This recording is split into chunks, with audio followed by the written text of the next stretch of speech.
For this technique here, we're going to be foam rolling the upper outer corner of the glute right here. So we're going to be having the foam roll soften up that particular area. To begin, you're going to be sitting on the foam roll with your knees bent, feet flat on the ground, hands on the floor behind you. Cross one ankle over top of the other knee, and then lower the lower body to the side of the top leg.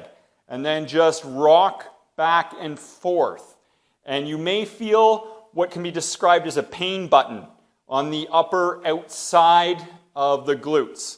And that may be a trigger point in the glute medius potentially. So you just roll back and forth over that area there. You would switch sides and repeat. If you do have some excess tension in that area, it can alter your alignment and mechanics and potentially compromise your results. This helps to decrease density in that area to help harmonize and normalize things so that you can move better and feel better.